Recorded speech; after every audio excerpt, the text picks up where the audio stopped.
Hey everybody, Dan with Pain Free You. I am back out at the pool here in St. Petersburg. It's a gorgeous day. The sun is shining in the 70s right now. It'll probably get up into the 80s later this afternoon. And today I wanted to talk about outcome independence and why that's important. So before I do that, let's take a couple of breaths, get ourselves centered. Breathe in the confidence. Breathe out the fear. Breathe in the happiness. Breathe out the aggravation. Breathe in the health. Breathe out the stress. So, outcome independence. Somebody asked me to shoot a video on this a while ago. Because a lot of my mindset stuff that I teach is on the mindset of indifference. And that becomes really important because, and that ties really into this outcome independence. I know there are several online programs that might be like a 30-day program or 14 videos or whatever it may be. And it becomes very easy when you're on a timed program, like a 30-day program, to start questioning yourself like, wow, I'm 2 weeks in and I'm not any better. What's going on? This isn't working. Oh no, oh my God, what if this doesn't work? I'm wasting all this time. Maybe it's physical, right? And so it's very easy to start judging your results and start kind of questioning, am I doing the right thing? So that's being very outcome dependent, and that really works against us. I worked with somebody once who was 3 days in on a 28-day program and called me up crying, oh, nothing's happening yet. And it's so easy to get ourselves caught up in, I did this work and it's supposed to end the pain. So I've read that, think psychological or feel your emotions and the pain goes away, and it's not happening. And so everybody takes a different amount of time to get well. Nobody is getting well in an afternoon. Not that I know of. It takes some time to teach the brain that these emotions are safe, that the distraction is no longer necessary. It takes time for the nervous system to settle down. It takes time to convince the brain to let go of these neural pathways that it's connected over the past however many months or years of pain or other symptoms. And I'm not suggesting it's going to take, months or years, because I've seen people get better in weeks.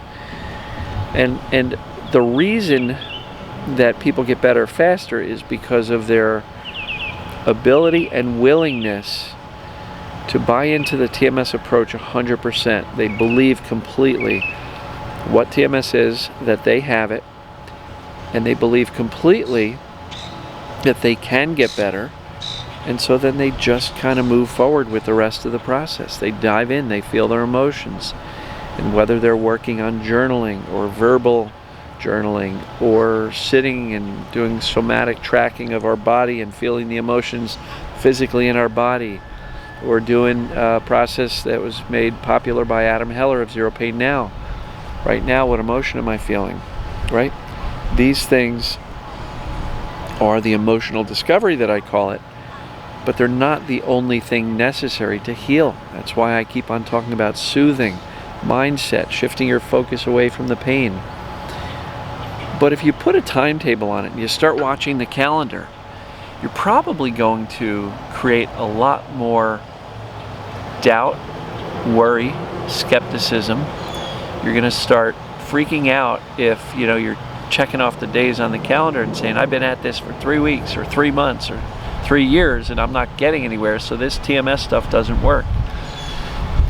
And all I'm suggesting is being dependent on the outcome or expecting it to happen within a very certain specified time period does nothing but put pressure on yourself to heal fast, does nothing to ease up on yourself.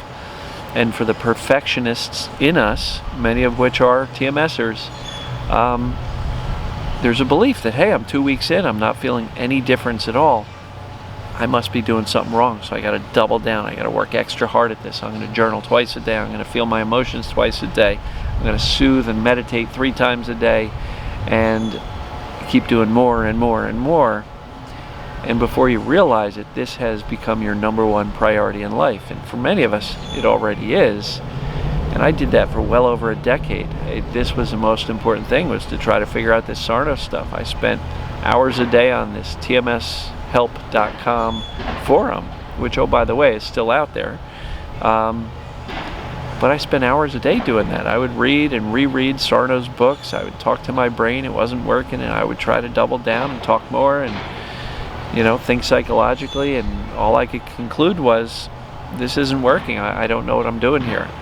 And it was a judgment on myself that I couldn't do this right. And I was reading stories of people healing, and I wasn't doing it right. And it just got me more and more pissed off that I wasn't doing it right, or this stuff wasn't working. And all I will suggest is, by setting the desired end goal of ending my pain or ending my symptoms, and then monitoring and measuring that every day, every moment. How am I doing? Am I making progress? All you're doing is staying focused on the pain. And whatever we focus on tends to grow or magnify, or at minimum will keep those neural connections connected, right? And so if we want the neural connections to let go, we've literally got to stop caring when or if the pain will let go. Let's try to have a good day today no matter what. How much fun can I have today? These are useful questions.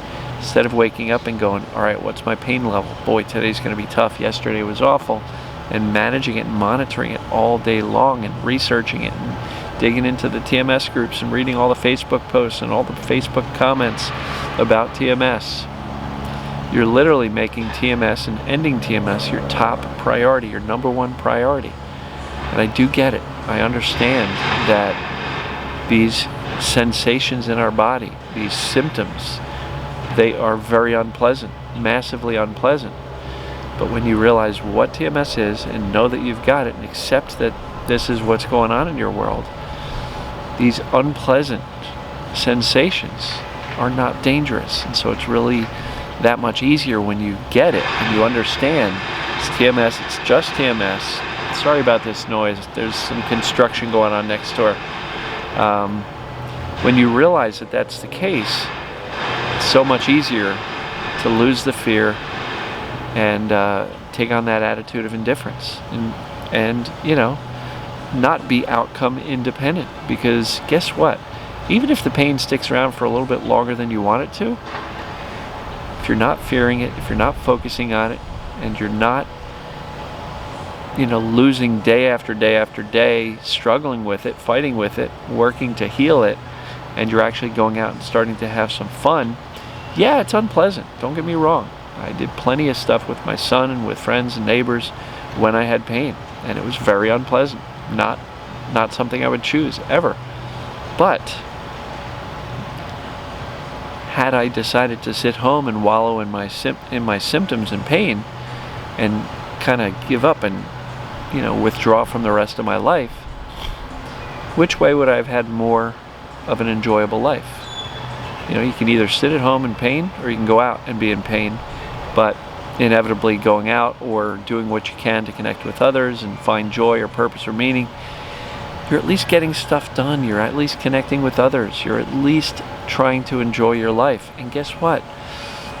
That is part of the cure, is starting to resume living your life despite whether you've got symptoms or pain or not. And doing what you can to start reliving your life is exactly what it takes to shift your focus away from the pain and towards things that are more important and meaningful, like living your life. So outcome independence versus outcome dependence. Outcome dependence is watching the calendar, watching the clock, saying, okay, I did 2 hours of this today and not a damn thing, or I did this and I got worse. And really watching that happen and getting more and more frustrated and angry and sad that you're wasting all this time and you're 3 months in and you're no better, and you know, you can't think of anything else to journal about, right? Let's go back to the fundamentals that I talk about in every video. If you want to watch a video where I map it all out, go to YouTube, Pain For You channel, and once you're in the channel, search for Ending TMS, the foundational and the daily work. And that one I map it out about as clearly as I can. So guys, outcome independence. Don't care. Literally don't care if you have pain today or not. That's the attitude of indifference. But don't watch the calendar. You know, I know people that I get on a coaching call with, and they will tell me almost down to the day. You know, they'll say, oh, it was February 22nd in, you know, 2017 when my pain started. And they can almost recite the schedule of how things went, and then this new symptom came up on this date and that date, and they're watching it so closely. The only thing they're doing is focusing on the pain, and what we focus on, wires, right? Neuroplasticity, it matters a lot. So by becoming outcome independent and not caring and not watching the calendar, you're putting less pressure on yourself, which is a good thing, and it will actually help you heal. So guys and gals, I love you, and I will talk to you in the next video. See ya.